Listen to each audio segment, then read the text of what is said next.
हज़रत ईसा को उठाया तूने, सर उठाते थे तकब्बुर से जो अस्हाबुल फील, भेज कर तूने अबाबील किया दम में जलील। आज अदना ये है या रब तेरी रहमत की दलील। आग गुल हो गई जब डाले गए उसमें खलील, किससे फरियाद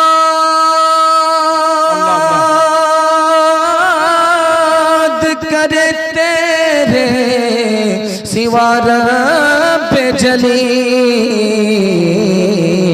तू ही मज़लूमों का होता है मुसीबत में कफ़ील, तू ही मज़लूमों का। बड़ा खूबसूरत जलसा सन्नाटे में सुना जा रहा है। आप तो मेरा चेहरा देख रहे हैं लेकिन मैं आपका चेहरा देख नहीं रहा हूं। लेकिन रात के अंधेरे में सब पता चल जाएगा कहां आप सही हाथ उठाएंगे कहां गलत हाथ उठाएंगे। सुनने के लिए यहां से लेकर के वहां तक तैयार है, दोनों हाथ उठा दीजिए इंशाअल्लाह। जीते जी बेटा पर मुसीबत में खुदा पर भरोसा करेंगे, हाथ उठाइए इंशाअल्लाह। जगह पर आ गए, ससुराल में है या पिंडाल में है सब पता चल जाएगा। 3 सवाल से मेरा पैगाम शुरू हो रहा है। बहुत बड़े मुकर्रिर, आज के स्टेज के आखिरी मुकर्रिर, बहुत खूबसूरत आवाज के मालिक। अगर आप चले गए तो आपको जिंदगी भर सदमा होगा और हसरत होगी।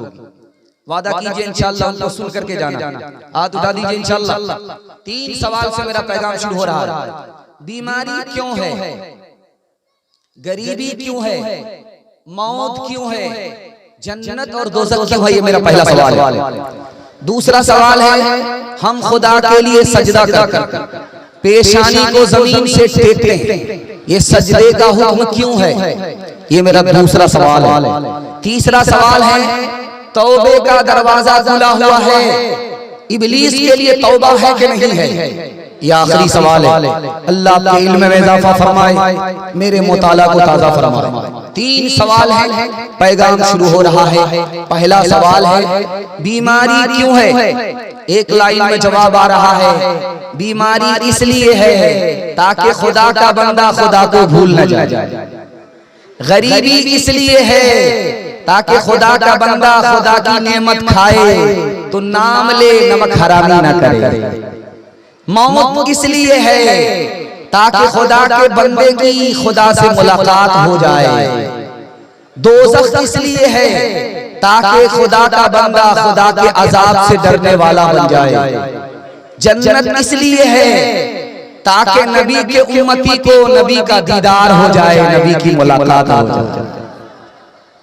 दूसरा सवाल था हम सजदा करते हैं खुदा को, हम उसकी बंदगी करते हैं, सर झुकाते हैं। सजदे का हुक्म क्यों है, जब बंदा सजदे की हालत में होता है वो फर्श पर होता है, खुदा अर्श पर होता है। सजदे की हालत में फर्श का बंदा अर्श के खुदा से बिल्कुल करीब हो जाता है, इसलिए सजदे का हुक्म। आखिरी सवाल था जब तौबे का दरवाजा खुला है तो इब्लीस के लिए तौबा है कि नहीं, इब्लीस के लिए भी तौबा का दरवाजा खुला है। हजरत मूसा ने कहा मेरे परवरदिगार इब्लीस तौबा करना चाहता है, तो अल्लाह ने कहा उसके लिए भी दरवाजा खुला है। जब आदम जिंदा थे तो आदम को सजदा नहीं किया, अब आदम इंतकाल कर गए उसकी कब्र को सजदा कर ले तौबा हो जाए। तो इब्लीस अकड़ गया, जीते जी तो सजदा नहीं किया, वाह साहब मरने के बाद क्या सजदा करेंगे। इंशाअल्लाह मौत से पहले मौत की तैयारी करेंगे, हाथ उठाइए इंशाअल्लाह। गुनाहों पे हूँ शर्मिंदा इलाही गुज़र कर दे, बड़ा मुजरिम हूँ मैं तेरा इलाही गुज़र कर दे। खता कोई नहीं छोड़ी, कोई इस्यान नहीं छोड़ा, कोई सियां नहीं छोड़ा, बस अब करता हूँ मैं तौबा, इलाही गुज़र कर दे, बड़ा मुजरिम हूँ मैं तेरा, इलाही गुज़र कर दे। बिल्कुल सन्नाटा, बहुत खूबसूरत जलसा, आपकी पेशानी चमकती हुई, दिल से दुआ निकलती है अल्लाह आपके ज़मीर को जिंदा फरमाए, मुक़द्दर को चमकाए। पहला खाता खुल रहा है, हमने खुदा के नबी का, कुरान का, नमाज का, जुमा का कैसा तमाशा बनाया, आज उसी का नतीजा है कि हर जगह हम तमाशा बन रहे हैं। ध्यान से सुनिएगा, कल को जुमा है, जुमा के लिए सारे मुसलमानों की तैयारी होगी। अब इमाम साहब की तैयारी दिखाने के लिए जा रहा हूं। इमाम साहब को कल जुमा पढ़ाना है, अखबार खोल करके मुताला चल रहा है। जुमा की तैयारी सुनने के लिए मिल्लत के जवान आने वाले हैं, हफ्ता भर के नमाजी आने वाले हैं।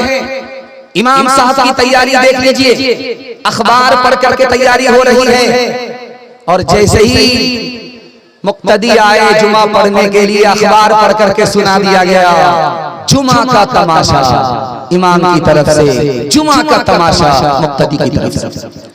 दूसरी बात सुनिए ध्यान से, कुरान की तिलावत हो रही है, दुनिया का सबसे बड़ा कारी आया हुआ है, कुरान की तिलावत होने वाली है, मजलिस में, मस्जिद में महफिल है, कुर्सी का इंतजाम है। जिस तरह मैं बैठ करके आपको बयान सुना रहा हूँ, इसी तरह इमाम कुरान, हाफिज़े कुरान, कारी साहब कुरान की तिलावत करने के लिए आए। लेकिन मुसलमान किस तरह सुन रहा है कुरान को? यूं टेक लगा करके, यूं टेक लगा करके, यूं पैर फैला करके, यूं पैर फैला करके कुरान का तमाशा मुसलमानों ने कर दिया। तीसरी मिसाल आपकी खिदमत में आ रही है, इमाम साहब आ गए, मुक्तदी को देर है, मुक्तदी साहब आ गए, इमाम साहब को देर है, जमात खड़ी होने में अभी 5-10 मिनट का फासला है, बेचैनी हो रही है कि बीड़ी पीने की आदत है, हुक्का का बहाना, दिल का धुआं निकालने की आदत है, क्या करें, इधर से खुजली हो रही है, इधर से खुजली हो रही है।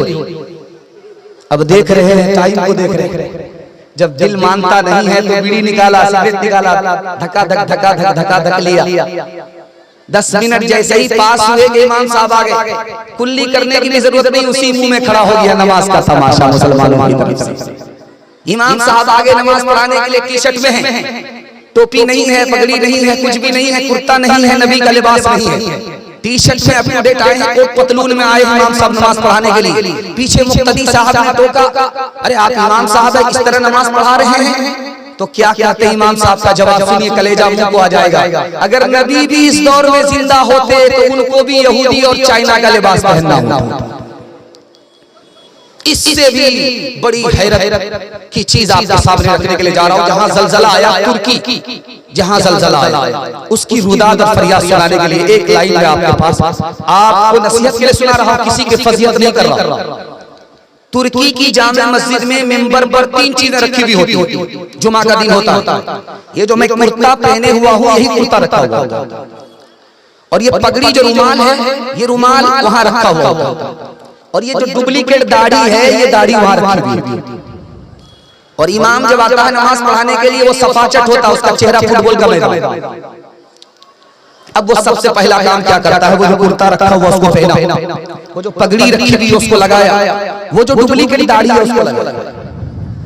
अल्लाह अकबर, सब कुछ अप टू डेट। उसके बाद सलाम के बाद टोपी उतारी, पगड़ी उतारी, कुर्ता उतारा, दाढ़ी उतर गई, जहां का था वहीं पहुंच गया। नबी की सुन्नत का तमाशा हमने किया, अल्लाह ने पूरी दुनिया में हमारा तमाशा किया। इंशाअल्लाह शादी के बाद दाढ़ी रखेंगे, हाथ उठा दी, बीवी से पूछ करके रखेंगे, हाथ उठाई, दाढ़ी दाया बाया मोच कर रही होगी, हाथ उठाई। ये देखिए, कन्या के भी मामू दुल्हा दुल्हा। एक आदमी ने किताब में पढ़ा था कि जिसका सर छोटा होता है, दाढ़ी बड़ी होती है, वो बेवकूफ होता है। तो सोचा कि छोटा सर तो बड़ा कर नहीं सकता, हाँ बड़ी दाढ़ी को छोटी कर सकता। कैंची तलाश की, कैंची कहीं नहीं मिली, जल्दी थी उसको कि लोग बेवकूफ समझेंगे। ज्यादा होशियार आदमी 3 जगह पकड़ा उठा था, एक कहावत मशहूर। तो उसको जब कैंची नहीं मिली तो चिराग जल रहा, सोचा कि हाँ ये तदबीर सही होगी। चिराग के सामने दाढ़ी मुट्ठी में लेकर के जो दाढ़ी बाहर जा रही थी इसको बाईपास में जा रहा था। चिराग से जैसे सटाया आग हाथ से सट गई, मुट्ठी छूट गई। छोटी दाढ़ी करने के चक्कर में मोटी दाढ़ी भी चली गई, पतलून के चक्कर में लंगोटी भी चली गई। हनु तो नसारा का क्यों ठोक चाटा कि मूंछे तो लंबी है दाढ़ी को काटा। मोहम्मद ने महशर में जो पूछ डाला, बदाए सुन्नत में क्या तूने पाया, बदाए सुन्नत में क्या तूने पाया। तमाशाई मत बन खबरदार हो जा, अभी वक्त फुर्सत है बेदार हो जा। शक्ल तुम्हारी औरत जैसी तुमने बना ली सूरत कैसी। मूंछ उड़ाए दाढ़ी बनवाए औरत जैसी शक्ल बनाए। तुम्हें क्या हो गया है, तुम्हें क्या हो गया है। दाढ़ी को ना पसंद जो करती है लड़कियां, दाढ़ी को ना पसंद जो, दाढ़ी को ना पसंद जो करती है लड़कियां, उन लड़कियों से शादी गवारा न कीजिए। उन लड़कियों से शादी गवारा न कीजिए। हाथ उठाइए, ऐसी लड़की से शादी नहीं करेंगे, हाथ उठाइए। बूढ़े लोग गलती से हाथ मत उठाइए। आप लोग की दूसरी तीसरी शादी कोई शादी होने वाली नहीं, सीधे जन्नत में आपकी शादी होगी। दूसरा पैगाम कुरान के हवाले से सुना रहा हूं, बहुत छोटा, बिल्कुल बाईपास आपको ले जा रहा हूं। जलसा बड़ा खूबसूरत है, आपने दिल खुश कर दिया। मैं तो घबरा गया था कि आप लोग खाए पिए बगैर बैठे हुए, पता नहीं आप लोग किस हाल में जलसा सुन रहे, लेकिन आपने दिल खुश कर दिया। दिल से दुआ देता हूं अल्लाह आपकी हर मुश्किल को आसान फरमाए। दूसरा पैगाम कुरान के हवाले से सुना रहा हूं। कुरान कितनी बड़ी दौलत है ये दिखाने के लिए जा रहा हूं, बिल्कुल बाईपास। कैसे पता चलेगा कि हमारी दुआ कबूल होती है या नहीं, ये भी कुरान से पता चलता। खुदा से हमारा ताल्लुक है, खुदा हमसे राजी है, कैसे पता चलेगा, ये भी कुरान से पता चलेगा। हमारा दिल जिंदा है या मुर्दा है, ये भी पता चलेगा कुरान से। कुरान कितना बड़ा थर्मामीटर है। कैसे, राज आपको बता रहा हूं। हमारी दुआ कबूल होती है कि नहीं, ये कुरान से कैसे पता चलेगा। कुरान की अगर तिलावत है, कुरान पर अगर अमल है तो दुआ कबूल होगी। कुरान की अगर तिलावत नहीं है, कुरान पर अमल नहीं है तो दुआ कबूल नहीं। खुदा हमसे राजी है, 1 मिनट में पता चल जाएगा। कुरान से ताल्लुक है तो खुदा राजी है, कुरान से ताल्लुक नहीं तो खुदा को हमसे कोई ताल्लुक। तीसरी बात को याद रखिए, ये दिल हमारा जिंदा है या मुर्दा है, ये भी कुरान से पता चलेगा। इस दिल के अंदर अगर कुरान है तो ये दिल जिंदा है, अगर इस दिल से कुरान निकल गया तो ये मुर्दा है। मुर्दा की पहचान है कि उसको जगाया जाए, वो जागता नहीं है। जिंदा की पहचान है वो सोया हुआ उसको जगाया जाए, जाग जाता है। इस जलसे के बाद भी अगर आप नहीं जागे, कुरान से अगर आपका ताल्लुक नहीं है, तो इसका मतलब हमारा दिल जिंदा नहीं है, मुर्दा। जानते हैं कि कुरान पर पहला हमला कब हुआ? 1257। सारे कुरान को बगदाद में दरिया में डाल दिया गया। कुरान की हिफाजत किसने की? मदरसे के बच्चे ने की। मदरसे के बच्चे को हिकारत की नजर से मत देखिएगा, इसी ने कुरान की हिफाजत की है। 1861 में हिंदुस्तान में कुरान पर हमला हुआ, 3 लाख कुरान के नुस्खे जला दिए गए। कुरान की हिफाजत किसने की? मदरसे के बच्चों ने की है। इसको अजमत की निगाह से देखिएगा, कुरान का मुहाफिज है। तीसरा हमला कुरान पर कब हुआ? 1937 में हुआ। जो कुरान पढ़ता था उसको जेल जाना पड़ता था, जो कुरान याद करता था उसको फांसी पर चढ़ा दिया जाता। कुरान की हिफाजत कैसे हुई आपको सुन करके हैरत होगी। मदरसे के बच्चे दर्जी की दुकान पर सिलाई के बहाने से जाते थे, 2-4 आयत सीख करके आते थे। मदरसे के बच्चों ने ऐसे जालिम मुल्क में रूस में कुरान की हिफाजत। आपका बच्चा मास्टर भी बनेगा, हाफिज भी बनेगा, तरीका मैं बता रहा हूं। हाथ उठाइए, इंशाअल्लाह इसके लिए तैयार है। ध्यान से सुनिएगा, 5 साल अपने बच्चे को स्कूल में पढ़ाइए। 5 साल, जब 5 साल स्कूल में पढ़ ले तो वहां से निकालिए। 3 साल के लिए आप मदरसे में अपने बच्चे को दाखिल करिए। 3 साल के अंदर आपका बच्चा हाफिज हो जाएगा। जानते हैं हाफिज होने के बाद क्या इनकलाब आएगा? उसका दिमाग इतना तेज होगा, इतना तेज होगा, इतना तेज होगा जैसे पत्थर पर चाकू तेज होगा। अब जो 3 साल का गैप हुआ, आप उस बच्चे को ट्यूशन कराइए, आपका बच्चा सब बच्चे को पीछे छोड़ देगा, सबसे आगे निकल जाएगा। जिसके लिए कुरान आसान, उसके लिए दुनिया की कोई किताब मुश्किल नहीं हो सकती। जेलर ने अताउल्लाह शाह बुखारी रहमतुल्लाह अलैह से कहा, ये मेहमान खाना नहीं है, जेल खाना है। जेल में चक्की पीसनी पड़े। क्या क्या दिक्कत है? कोई दिक्कत नहीं, वजू करने दो, कुरान पढ़ने दो। कुरान पढ़ते हुए, वजू करते हुए मैं तुम्हारी चक्की पीस देता हूं। वजू करके आए, सूरह यासीन शुरू कर दिया, चक्की पीसने लगे। जेलर हाथ जोड़ करके खड़ा हो गया कि बंद कीजिए तिलावत को, बंद कीजिए तिलावत को, बंद कीजिए चक्की को। ये तिलावत सुनते सुनते मेरा कलेजा फट रहा है।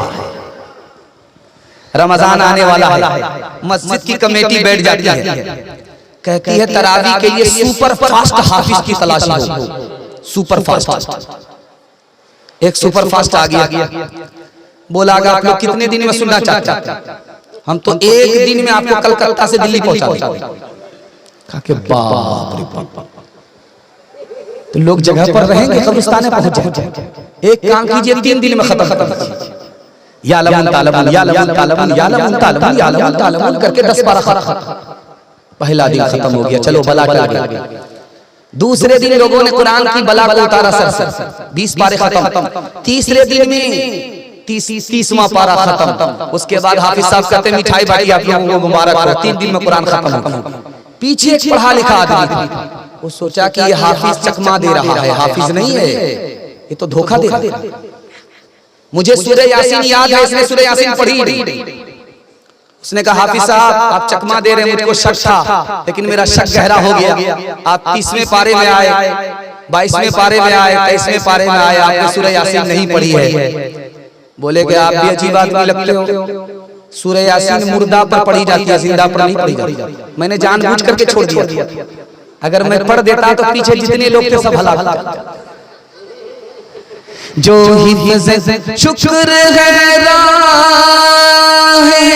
तरक्की में अगर बढ़ते हो, ये तो बतलाओ के कुरान भी कभी पढ़ते हो।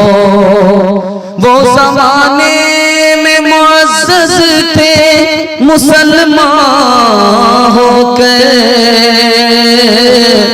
और हम खार हुए तारिके कुरान हो गए।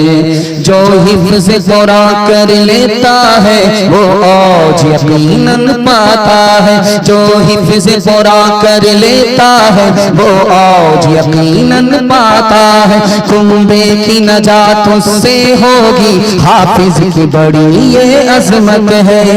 हर महफूज है इसका हर नुक्ता,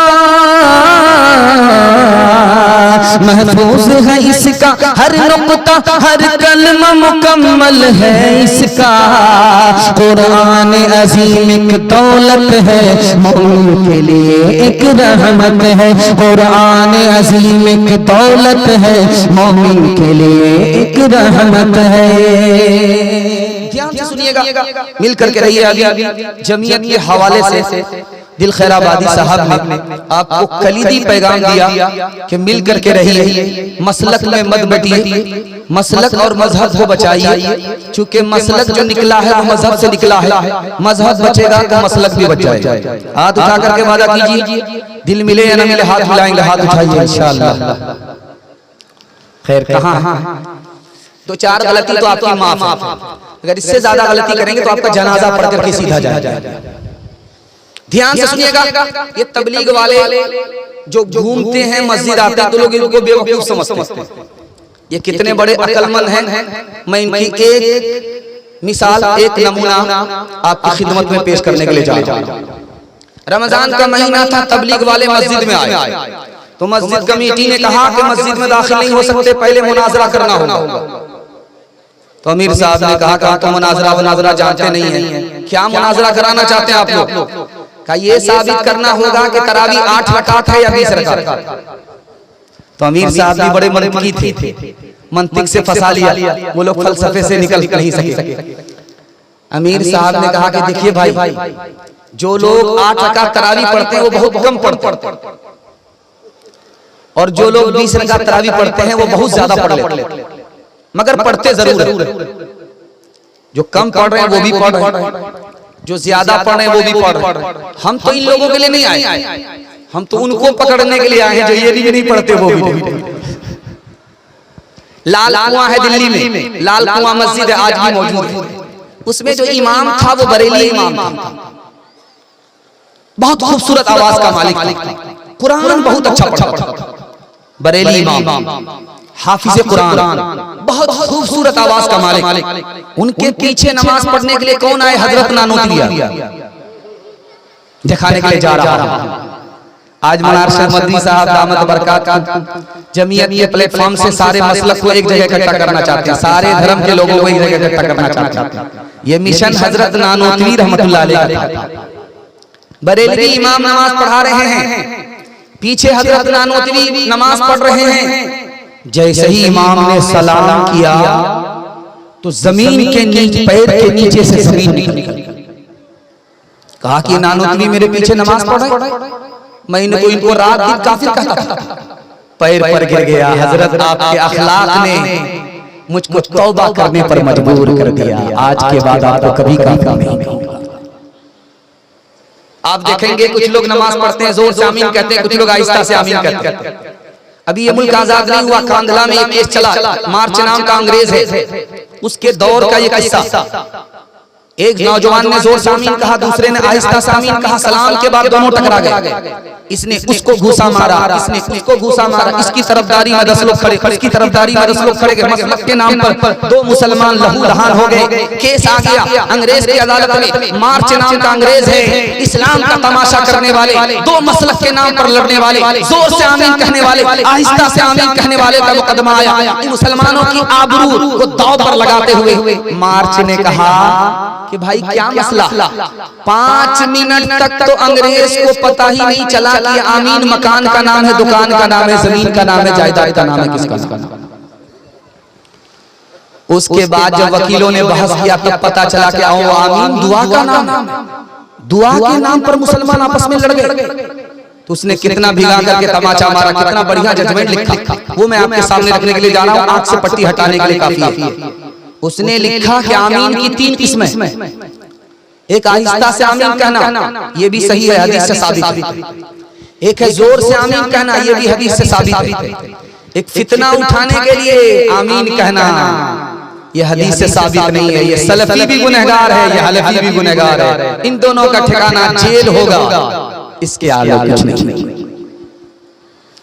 एक बात सुनिएगा गौर से, कुछ याद रहे या ना, इसको लेकिन याद करके ले जाइए। इस हिंदुस्तान में सिख कौम है, सिख कौम सरदार, देखेंगे उनके अंदर 2 खूबी है। एक खूबी ये है कि उनका एक आदमी आपको भीख मांगता हुआ नजर नहीं आएगा। दिखा दीजिए कहीं भी चैलेंज आप, सिख को भीख मांगते हुए आप नहीं देखेंगे। और दूसरी खूबी क्या है? उनकी पगड़ी अपनी जगह पर रहेगी, दाढ़ी अपनी जगह पर रहेगी, सब कुछ छूट जाए लेकिन पगड़ी छूट नहीं सकती, दाढ़ी छूट नहीं सकती। हमारी तादाद ज्यादा है, उनकी तादाद कम है, लेकिन इज्जत उनको मिल रही है। क्यों? दीन धर्म को पकड़ करके रखे हुए हैं। दूसरी कौम इस मुल्क में है, उसका नाम है संथाल, आदिवासी कौम। आदिवासी के अंदर 2 खूबी है। एक खूबी क्या है? उसका सरदार जो बोल देगा उसको कोई काट नहीं सकता, गर्दन कट जाएगी, उसकी बात काट नहीं सकता। मानने का जज्बा, हमारे यहाँ जानने का जज्बा तो बहुत है, मानने का जज्बा ही भाई। क्या जमीयत, क्या इमारत, क्या मुस्लिम पर्सनल लॉ, जब नहीं मानना है तो किसी को नहीं, जानना है सबको, लेकिन मानना नहीं। मानने का जज्बा अगर आपको देखना है, आदिवासी में देखिए, उसका सरदार जो बोल देगा उसको कोई काट नहीं सकता, गर्दन कट जाएगी। और हमारे यहाँ तो मुहर्रम में ढोल बजता, उसके यहाँ डिग्गी होती है, डिग्गी। जब कोई मुसीबत होती है तो एक संताल खड़ा होकर के डिग्गी बजाता है, तो जहां जहां संताल के कान में आवाज पहुंचेगी सब हिफाजत में, मुसीबत में खड़ा हो जाएगा दूसरे। लेकिन यहाँ मुसलमान अपने भाई को तड़पता हुआ देख रहा है, उसकी मुसीबत में उसका साथ देने के लिए तैयार है। तीसरी बात आपके सामने रखने के लिए जा रहा हूं, इस हिंदुस्तान में मड़वाड़ी कौम है। मड़वाड़ी के अंदर दो खूबी है। एक खूबी क्या है, उसके यहाँ जो भी नीचे गिरेगा सब लोग मिलकर के उसको संभालेंगे, सब लोग मिलकर के उसको संभालेंगे। 100 मरतबा गिरेगा, 100 मरतबा संभालेंगे, लेकिन उसको अकेला नहीं छोड़ेंगे, उसकी मदद करेंगे। और हमारी कौम का हाल क्या है, जो नीचे गिर रहा है उसको गाली देंगे, ताना मारेंगे, जो ऊपर जा रहा है उसकी टांग खींच करके बराबर करेंगे, बेटा इतनी जल्दी ऊपर जाने की जरूरत नहीं, बराबर। दूसरी खूबी मड़वाड़ी में यह है कि उसका केस अदालत में जाता ही नहीं। आप किसी भी अदालत में चले जाइए, हाई कोर्ट में जाइए, सुप्रीम कोर्ट में जाइए, जिला की अदालत में जाइए, किसी भी अदालत में वकीलों से पूछिए कि मड़वाड़ी का केस आता है तो बोलेंगे आता ही नहीं। तो मड़वाड़ी झगड़ा करते हैं, घर में बैठ करके मसला हल कर लेते हैं, अदालत में नहीं आता। इंशाअल्लाह बेटी की तरफदारी में दामाद जेल जाएगा, हाथ उठा दीजिए, बिल्कुल सही जा रहा। खैर माशाअल्लाह, जिस गिरक मार करके आपने साबित कर दिया आप मुकम्मल बेदार हैं, मेल मोहब्बत से रहेंगे तो मैं गारंटी लेता हूं आपको 1 साल में 10 साल के बराबर तरक्की होगी। सिर्फ आपको 2 काम करना है, मुसीबत में दूसरे की मदद करनी, अल्लाह आपकी मदद में खड़ा होगा। अपने घर के झगड़े को घर में हल करना है।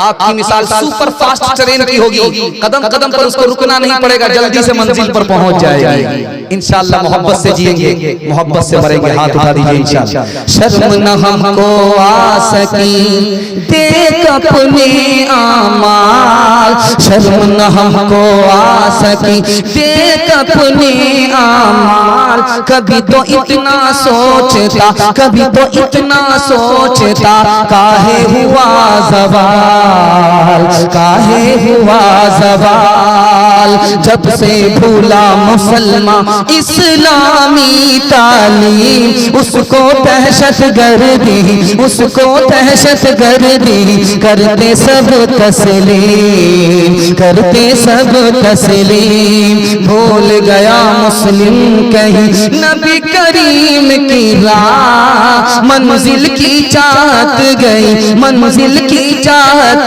गई, रसते हुए गुनाह, रसते हुए गुनाह। बस औरतों के हवाले से पैगाम आपको सुना करके, जवान को और बूढ़े को पैगाम दे करके मैं अपनी जगह ले लूंगा। आप लोग वहां तक मेरा साथ देंगे, दोनों हाथ उठा दीजिए इंशाअल्लाह। बहुत अच्छा माहौल, बहुत खूबसूरत जलसा, आधा से ज्यादा निकल चुका है, थोड़ा सा जलसा बाकी रह गया। अपने मेहमान का इस्तकबाल आपको करना, उसके लिए आपको तैयार कर रहा हूं। ध्यान से इसको सुनिएगा। बेटा बीमार है, बाप रो रहा है, बेटा आंख खोल करके बाप को देखा, बहुत हो रहा है, तो बेटा कहता कि अब्बा हुजूर बीमार मैं हूँ, मौत मुझको आ रही है, आप इतना ज्यादा क्यों रोते हो? तो बाप का जवाब सुनिए, बेटा मैं तुम्हारी बीमारी से ज्यादा नहीं रो रहा, मैं तुम्हारी मौत से ज्यादा नहीं रो रहा। तुमको लंदन पढ़ने के लिए भेजा, पैसा खर्च किया, मेरा पैसा बर्बाद हो रहा है, उसके पीछे रो रहा। तो बेटे ने कहा कि अब्बा हुजूर अभी क्या रोते हो, जब मुझको क़यामत में जहन्नम की तरफ जाता हुआ देखोगे उस वक्त रोओगे।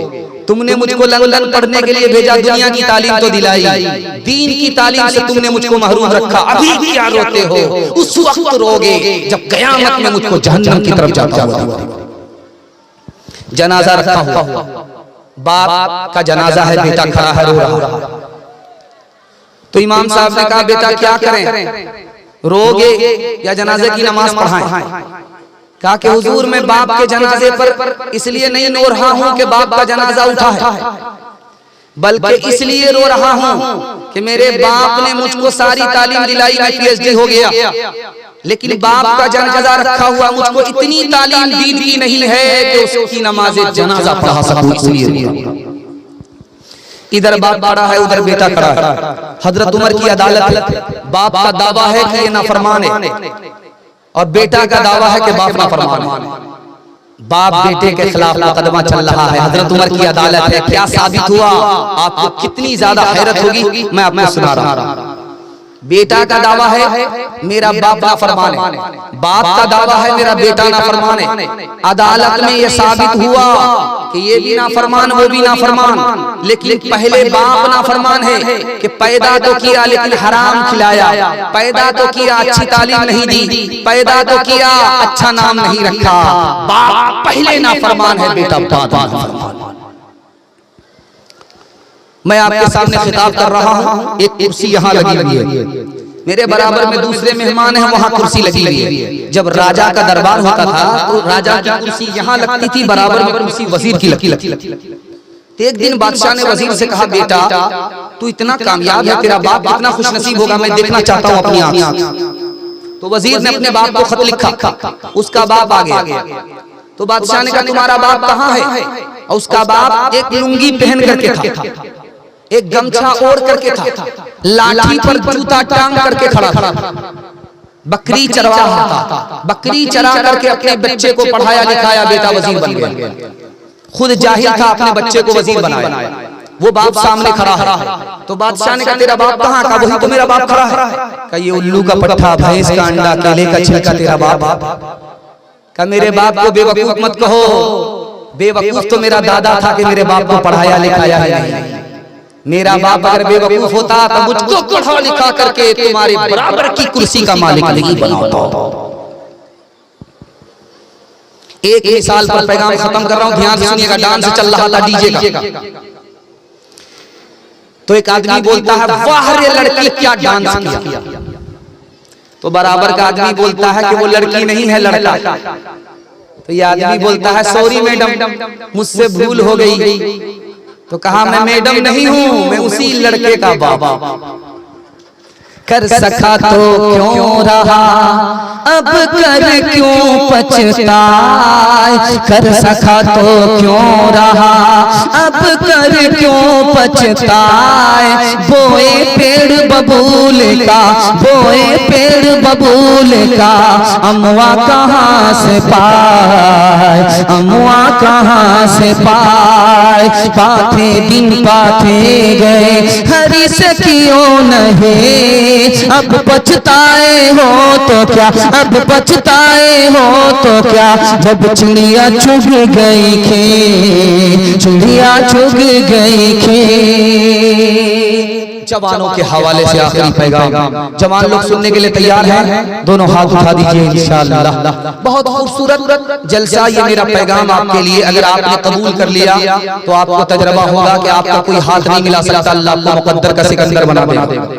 हम अपने जवान को रास्ता दिखाने के लिए आए। मेरे पूरे जलसे का खुलासा, मेरे तमाम पैगाम का माहसल जो खुलासा और मक्स है वो जवानों के लिए, मैं जवानों को सुनाने के लिए बैठा हूँ। ये पैगाम अगर आपने सुन लिया, समझ लिया, इसकी हिफाजत कर ली, मैं गारंटी लेता हूँ अल्लाह आपको 10 साल में एक साल में 10 साल के बराबर तरक्की देगा। दुनिया आपके पीछे होगी, दुनिया आपको पीछे नहीं कर सकती।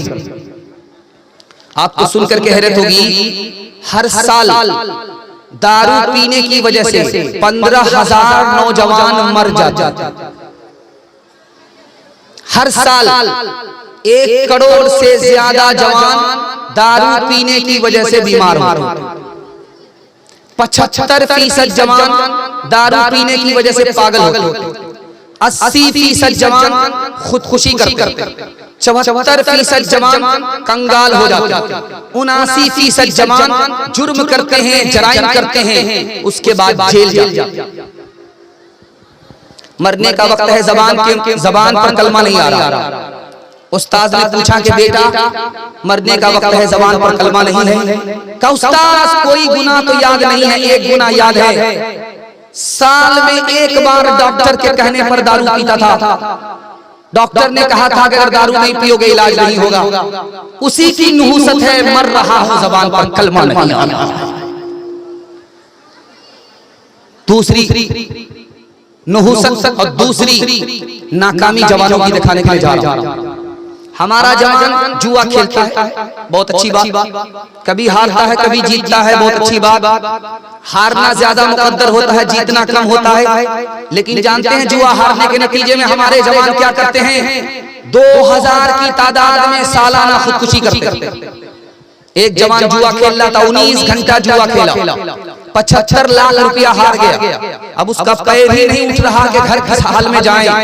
रिवाल्वर निकाला, सर पे गोली ठोक करके, न दीन का रहा न दुनिया का रहा, जान से भी गया जहान से। माँ बाप की पसंद से शादी नहीं करता, मोबाइल और फेसबुक की लड़की से शादी करता, वो लड़की धोखा दे देती है और ये खुदकुशी कर लेता है। न घर का रहा न घाट का रहा, धोबी का गधा से भी बदतर रहा। तीसरी बात याद रखने के लिए और आपको सुनाने के लिए जा रहा हूं। मोहम्मद यूनुस नाम का आदमी अपनी बेटी से मुंह काला कर लिया, अपनी बेटी ही से जिना कर लिया। उसकी बीवी ने इंटरव्यू दिया कि जानते हो इस आदमी ने अपनी बेटी के साथ, अपनी सगी बेटी के साथ जिना क्यों किया? गंदी फिल्में देखता था और शैतान सवार हुआ, बेटी ही की आबरू पर हाथ डाल दिया। 3 लाख की तादाद में मुसलमान लड़की गैर मुस्लिम लड़के के साथ भाग गई। जानते हैं क्यों? बाप ने स्क्रीन टच मोबाइल हाथ में बेटी को पकड़ा दिया। बेटी किससे बात कर रही है, कहां से आ रही है, कहां से जा रही है, किसी को मतलब नहीं। सुने घर में बकरी सवासी, लड़की लड़के को लेकर के भाग गई। 3 लाख की तादाद में मुसलमान लड़की गैर को लेकर के भाग गई। ईमान अलग गया, आबरू अलग गई। जिम्मेदार जहां ये बेटी है वहां गुनहगार माँ बाप। ध्यान से सुनिएगा, ये जो हिंदुस्तान है इसमें 40% जवान जाहिल है। अब मुसलमानों में कितने जवान जाहिल हैं? 62% जवान जाहिल हैं, 72% औरत जाहिल है। जब इल्म नहीं होगा, हुनर नहीं होगा तो कहां से तरक्की करेंगे? आखिरी मिसाल पर पैगाम खत्म कर रहा हूं, सुनने के लिए जरा ध्यान से सुनिएगा। अंबानी का इंटरव्यू आया। अंबानी दुनिया का अरबपति है, जानते हैं? उसका इंटरव्यू सुना रहा हूं हमारे जवानों के सर से मैं पट्टी हटा रहा हूं, आंख से पट्टी हटा। अंबानी ने कहा पैसा कमाने के लिए, करोड़पति अरबपति बनने के लिए डॉक्टर होना जरूरी नहीं है, प्रोफेसर होना जरूरी नहीं है। मैं खुद प्रोफेसर नहीं हूं, अरबपति हूं। अंबानी प्रोफेसर नहीं है, डॉक्टर नहीं है, लेकिन अरबपति है। उसने कहा मेरी कंपनी में 30,000 डॉक्टर है, 30,000 प्रोफेसर। मेरे यहाँ नौकर है लेकिन अरबपति नहीं है। मैं बगैर प्रोफेसर हुए, बगैर डॉक्टर हुए अरबपति हूँ। जानते हो क्यों? तो कहा जो वक्त को बचा ले उससे बड़ा मुकद्दर का सिकंदर कोई हो नहीं सकता। आप वक्त की कदर कर लीजिए, आपसे बड़ा मुकद्दर का कोई सिकंदर नहीं हो सकता, आपसे बड़ा कोई मालदार हो ही नहीं सकता। एक साल पर पैगाम खत्म कर रहा हूँ। हारून रशीद का दरबार था। एक जवान आया करतब दिखाने के लिए, सुई को गाड़ा, हाथ में धागा लिया, निशाना जोर से मारा, सुई के नाके से धागा पास हुआ। इधर से ताली बज गई, उधर से ताली बज गई, इधर से ताली बजी, उधर से ताली बजी। बादशाह की तरफ से आया, ऐलान हुआ 10 रुपया इनाम दो, 10 जूते मारो। अब लोगों के हैरत की इंतहा नहीं रही कि जूते क्यों पड़ रहे। तो बादशाह ने कहा बेकार काम में इसने अपनी जवानी बर्बाद कर दी, इसलिए 10 जूते मार। अगर ये पढ़ने लिखने में अपनी जवानी को लगाता कहां से कहां पहुंच जाता। हाथ उठा करके वादा कीजिए वक्त की कदर करेंगे, जिना से दूर रहेंगे, शराब से दूर रहेंगे, मोबाइल से दूर रहेंगे, गाने बजाने से दूर रहेंगे। हाथ दिए बिल्कुल सही जा रहा है। गिलासों में जो डूबे फिर न उभरे जिंदगानी में, हजारों बह गए इन बोतलों के बंद पानी में। न कर बर्बाद अपनी जिंदगी बोतल के दीवाने, वो काटेगा बुढ़ापे में जो बोता है जवानी में। ये दारू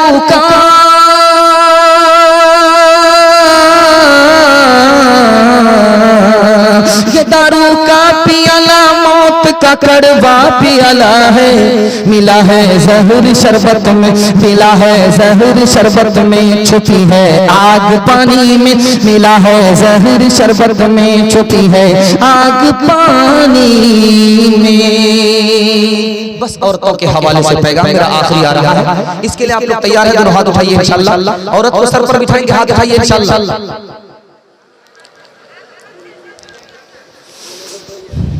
बस औरतों के हवाले से आखिरी पैगाम। हाँ, आखिरी में सुना दूंगा, आखिर में इंशाअल्लाह। औरतों के हवाले से आखिरी पैगाम। आपने मुझे अभी तक इतना जिंदा रखा है कि अगर 1 घंटा मैं और बयान करूंगा तब भी नहीं थकूंगा, और मुझे उम्मीद है कि आप अगले मुकर्रिर को सुन करके भी इंशाल्लाह प्यासे रहेंगे, थकेंगे नहीं। हाथ उठा करके वादा कीजिए इंशाल्लाह, तबर्रुक दुआ दोनों साफ करके जाएंगे। हाथ उठाइए इंशाल्लाह। बिल्कुल सही जा रहा, औरतों के हवाले से सुना रहा। औरत का इंतकाल हो गया, उसका शौहर नाराज है, अल्लाह के रसूल फरमाते हैं जन्नत नहीं जाएगी। औरत नमाज पढ़ रही है, उसका शौहर नाराज है, अल्लाह के रसूल फरमाते हैं नमाज कबूल ही नहीं होगी।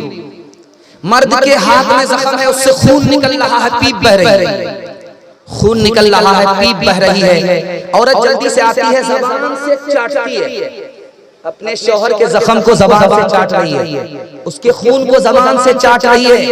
अल्लाह के रसूल फरमाते हैं शौहर का हक अदा नहीं हो सकता। ज़बान से उसका खून, उसकी पीप चाटने पर भी शौहर के एहसान का हक अदा नहीं होगा। ध्यान से सुनिएगा, हजरत उमर की बेटी है, प्राइवेट में बुलाया, मेरी प्यारी बेटी एक बार तुमने नबी को नाराज किया, नबी तुम्हारे शौहर, मैं तुम्हारा बाप, तुमने नबी को एक बार नाराज किया, नबी ने तुम्हें तलाक दे दिया, बेटी मैंने तुम्हारी तरफ से माफी मांगी, नबी ने तुम्हें माफ कर दिया, बेटी आइंदा कभी नबी को नाराज मत करना, वरना जिंदगी भर मैं तुमसे बात नहीं करूंगा। बेटी आगे खफा हो करके, अल्लाह के रसूल ने कहा फातिमा वहीं रुक जाओ, मेरे पहले सवाल का जवाब दो, क्यों आई हो, किससे खफा हो करके आई? कहा अली से खफा हो करके आई हूं। कहा फातिमा अली तुम्हारे शौहर है, उसकी इजाजत के बगैर मेरे यहाँ मत आना, वरना दरवाजा बंद तो मिलेगा, खुल नहीं सकता। बेटी अली को नाराज मत करना, तुम्हारे शौहर हैं, नाराज हो जाए माफी मांग लेना, अगर उसने माफ नहीं किया, तुमने माफी नहीं मांगी, तुम्हारा इंतकाल हो गया, बेटी मैं जिंदा रहा, मैं तुम्हारी नमाज जनाजा पढ़ूंगा भी नहीं, पढ़ाऊंगा। आप देखेंगे कि जिस वक्त पहली मर्तबा बेटी ससुराल से आती है घर, तो घर की सारी औरत घिर लेती, सवाल जवाब होता। एक औरत कहती है तुम्हारा शौहर कैसा था, तो लड़की कहती है सुभान अल्लाह। तुम्हारे ससुर कैसे थे, तो लड़की कहती है अल्हम्दुलिल्लाह। तीसरा सवाल होता ससुराल कैसी थी, तो माशाअल्लाह। अब चौथा सवाल उस लड़की से होता है जो पहली बार ससुराल से मैके आई है, सास कैसी थी, अस्तगफिरुल्लाह, इन्ना लिल्लाहि ला हौला वला कुव्वता इल्ला बिल्लाह, जल्ले तो जलाल तो उस बला को ताकता। अब माँ तो माँ होती है, समझ गई कि मेरी बेटी को सब पसंद है, सास पसंद नहीं, तो माँ ने बेटी को अदब दिया, हौसला दिया, बेटी तुम्हारे जवाब से समझ में आया कि तुमको सब पसंद है लेकिन सास पसंद नहीं है, लेकिन बेटी मेरे सवाल का जवाब दो, तुम जो मैके से ससुराल गई थी कौन लेकर के गई? कहा कि मेरी सास आई थी, 100 लड़की में मुझको पसंद किया था, अपने बेटे से निकाह करा करके मैके से ससुराल ले गई। तो माँ ने कहा बेटी ये सास का एहसान है, इतनी अच्छी ससुराल मिली, ये सास का एहसान है, इतना अच्छा शौहर मिला, ये सास का एहसान है, इतने अच्छे ससुर मिले। बेटी सास मुसीबत नहीं होती, बला नहीं होती, कभी माँ होती है, कभी माँ के बराबर होती है। काश के तुम राबिया बसरी का चलन अपना लो, खुद चला आए खिंचा काबा ज़ियारत के लिए। काश के तुम राबिया बसरी का चलन अपना लो, खुद चला आए खिंचा काबा ज़ियारत के लिए, खुद चला आए खिंचा काबा ज़ियारत के लिए, खुद चला आए खिंचा काबा ज़ियारत के लिए। खानादारी भी संभालो तुम मुसलमान बनकर, रहमत हक भी सिमट आएगी बरकत के लिए। वो भी इस्लाम की बेटी थी जो पहली शब में कर दिया तो लाजो दादी की नुसरत के लिए।